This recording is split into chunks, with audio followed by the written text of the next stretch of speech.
Bunker aujourd'hui. Comme vous le savez, notre but ultime à l'entraînement est de vous mettre sous pression. Vous voulez tous passer joueur professionnel. Au début de votre carrière, l'objectif souvent sera de passer les cuts.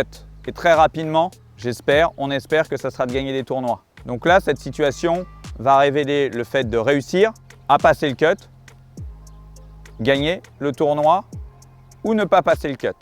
Quand on gagne quelque chose. Quand on ne passe pas le cut, on perd quelque chose. Ça a une incidence. Et comme vous le savez, je veux qu'à l'entraînement, il y ait une incidence positive ou négative.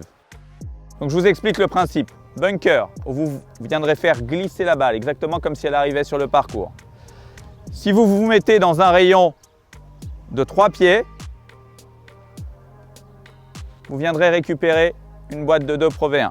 Dans un rayon de 6 pieds, vous êtes dans la zone neutre. Dans la zone au-delà de 6 pieds, il y aura une incidence. Si votre balle s'arrête en dehors de cette zone des 6 pieds, vous devrez nettoyer tous les bunkers du retour.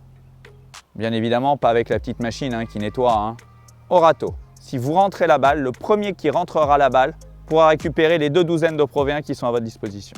Je vous fais une petite démonstration. Je fais glisser la balle. La zone, bien évidemment, maximum pour la faire glisser, c'est ce trait. Ouh là là.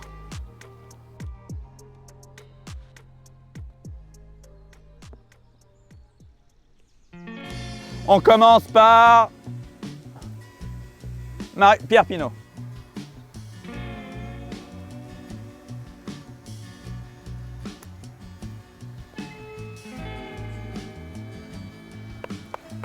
Bien joué. Tout le monde a compris la trajectoire qu'il fallait avoir. Classique. J'avais peur qu'elle glisse derrière parce qu'elle était sur un dôme. Donc je fais un petit peu grasse pour qu'elle tombe 3-4 mètres devant et qu'elle roule toute seule. C'était pas ma meilleure sortie, mais c'était ce qui est le plus efficace.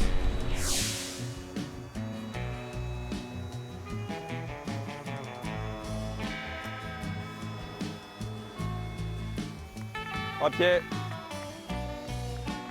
Ça reste une sortie assez simple, surtout que quand on l'a en tournoi, en général, la majeure partie des joueurs font chip putt. Donc voilà, donc c'est plutôt bien de la mettre déjà dans la zone safe et encore, comme je l'ai fait, de la mettre dans les 3 feet. On a assez d'espace avec une réception en descente, donc ce qui peut favoriser la roule pour aller vers le trou. Mais sous pression, il peut y avoir mauvais point de chute, un mauvais contact ou un truc comme ça.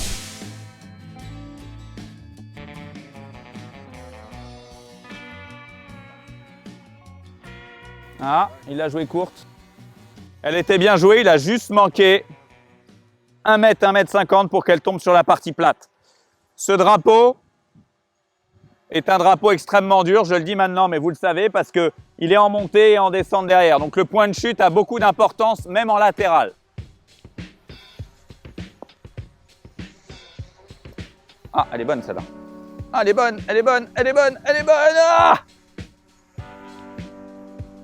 L'intérêt de cet exercice, comme d'habitude, les 3 premiers joueurs, surtout que ce soit Pierre Pinault ou Lucas Bachmann, cette sortie de bunker, ils la font les yeux fermés, ils vont la rentrer une fois sur 5, et là en l'occurrence, plus difficile.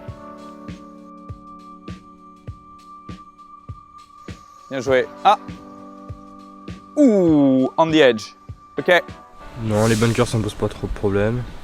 C'était une sortie qui était plutôt bien. 1 mètre plus à gauche, elle aurait été dans les 3 feet, mais elle est dans la safe zone. Antoine.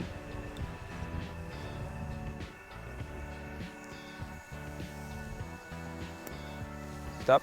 Bien joué. Presque. Tu as longtemps eu 3 balles. Et là, t'as rien. Bien joué.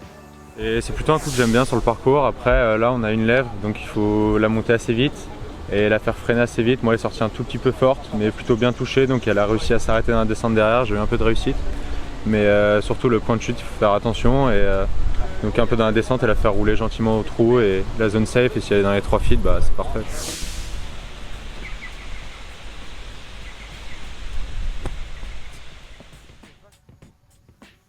Magnifique.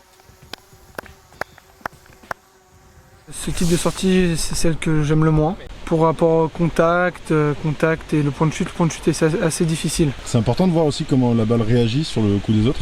Ouais, c'est important parce qu'on voit un peu où il tombe, comment réagit la balle, comment par rapport à certains qui vont la jouer un peu plus grasse, si ça va rouler, accrocher. On a vu que le green était assez tambour et qu'il a roulé énormément. Donc voilà, c'était assez sympa de jouer dans les derniers déjà. Et Marius Carra qui sort très très bien des bunkers. Peu courte. Personne dedans.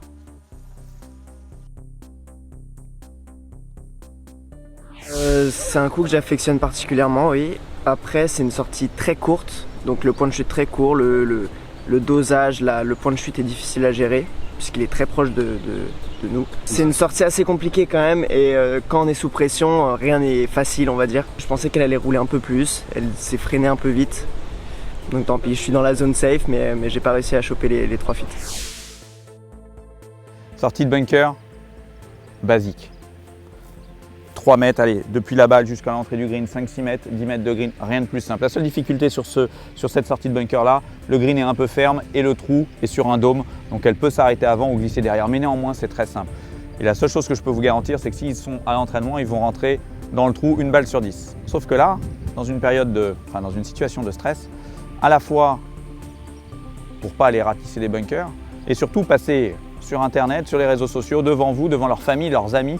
C'est ce qui rajoute ce stress supplémentaire qui font qu'ils sont en difficulté comme sur le parcours. Donc c'est très intéressant de s'entraîner toujours dans une situation qui est la plus proche possible émotionnellement de celle que vous allez trouver sur le parcours.